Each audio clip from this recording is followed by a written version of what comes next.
যে আমাদের ভাঙাচোরা হোটেলের খাবার, গরু মাংস, ভাত, তারপর হারুন খাচ্ছে, কিন্তু রান্না ভালো। মানে আমি এই পর্যন্ত বাংলাদেশি হোটেল সাফা টাওয়ারেও খেয়েছি, মিসফালাতেও খেয়েছি, এদের রান্নাটা ভালো হয় না, কিন্তু এই হোটেলে রান্নাটা ভালো। গরু মাংস রান্না মোটামুটি টেস্ট আছে। সবজি এখন আবার ওরা কঞ্জুসভাবে দিছে, আর ভাতের চালটাও ভালো। তো হারুন খাচ্ছে। নাও সবজি নাও হারুন।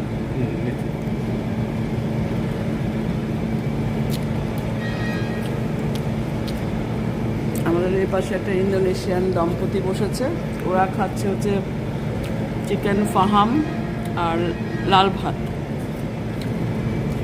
সবজি ওরা এবার কঞ্জুস করে দিছে না, এর আগে একটু বেশি দিছে।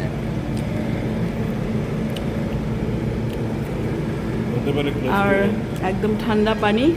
চায়ের কথা বলেছি, জানি না দিবে কিনা, খুবই মানে রিল্যাক্টেন্ট সার্ভিস। তো এত বেশি খিদা যে আমি আসলে ওয়েট করতে পারিনি, এই ভাঙাচোরা বাঙালি হোটেলে ঢুকে গেছি। তো খেয়ে আমরা নামাজের জন্য যাব। আসর নামাজের আজান পড়ে যাবে 10 মিনিটের মধ্যে।